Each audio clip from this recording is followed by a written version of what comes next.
Hi Twinfiknights, my name is Avendano, but you can call me Yami, and this is Gaming Happens. It sounded like I said Yummy. I meant to say Yami.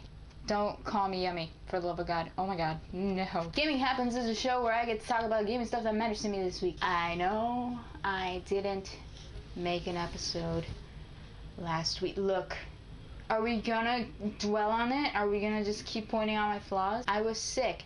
I get sick a lot. You guys have noticed. Let's move on. Let's make our relationship stronger by moving on. An article published by Extra Life sparked an idea in my head. The article's Facebook summary says, the illustrator behind numerous beloved game box art from the 80s and 90s, including Sonic the Hedgehog and Pac-Man, died last May. But the video game community didn't know until yesterday. Within the article, Extra Life talks about this man and pays homage to him and discusses how important he was to the covers that gamers know and love. You can check it out in a link around here. Yes.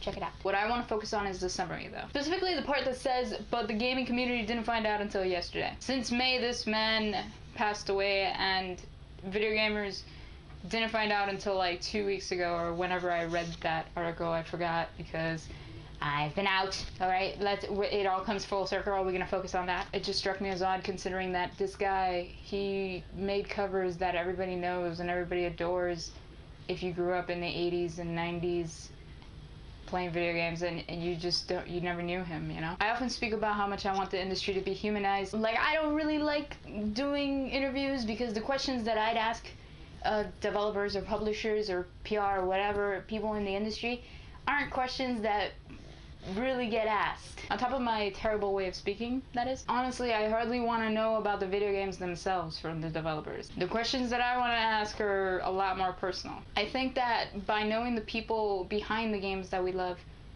we learn a lot more about the games themselves. I'm going to introduce a new Gaming Happens segment titled, I'm Dealing with Myself. I think we should care more about the people behind games. I don't really see the point because the product that they produce is the one that we're consuming.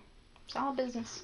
Yes, but isn't art, and this is assuming that you think video games are art. Yeah, they are. Okay, well, isn't art just a product of a person? But there's such a large team to make a video game. Well, there's a large team with making movies too, but we still know the people behind them. Oh God, Hollywood. Yes, Hollywood. I think that we should know the names of developers and publishers and voice actors and art directors and everyone that's involved in a game, more than just the famous ones. Maybe this way we'll get more out of the games and think of them as more than just digital art that fell from the sky. Okay, but for example, actors we know because we get to actually see them within the movies. But oftentimes, characters look a lot like their voice actors. And have you seen videos of Troy Baker and Oliver Vaquer?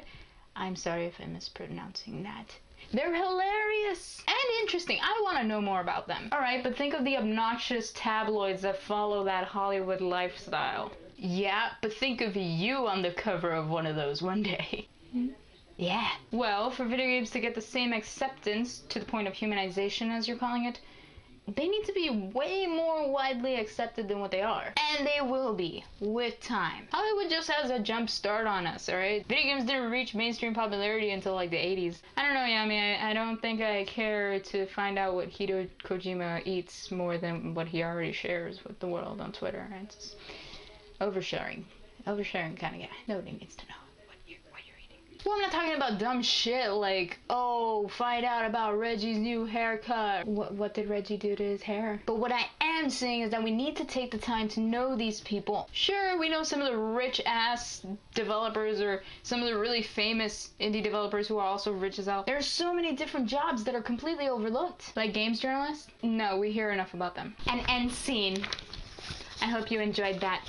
It took me 5 hours. So yeah, I want to know what you all think. Should video games be more humanized? Should we be actively trying to figure out more and more about the creators of some of our favorite games, and even the games that aren't really our favorites, but just every single one, so that we can really expand the industry and make it like Hollywood? Or do you think that we should keep them separated? Offspring, 1994. As you can see, there are many routes that my own opinion takes on this subject, especially since I have a theory that doing this would help gamers to maybe not be so terrible online. Positive gamers again? No, I just really wanted to put a positive spin on everything because I do that. But no, seriously, if people maybe knew these people, you know, if gamers knew who was making this game and how much they worked on it, maybe they wouldn't be so terrible to them. It probably stopped death threats a lot. I mean, not that it stopped it for that guy Phil Fish, but he was mean back, so he probably don't do that. If we're humanizing the industry, don't be mean back to people. Just don't be mean. Do celebrities get a lot of death threats? I think we should do it. I think we should be humanizing the industry because it would make our art form flourish. That's what I think. I'm very tired. I worked 8 hours today. Don't even listen to me. Whatever. It might all be bullshit. Leave a comment down below. Tell me what you think. Be sure to like and subscribe. And this is a special episode it released because I missed last week's, so I wanted to do a little special something. So I'll see you guys for a regular episode on Friday. Unless I get sick again, am I right? It's very possible. So let's not laugh.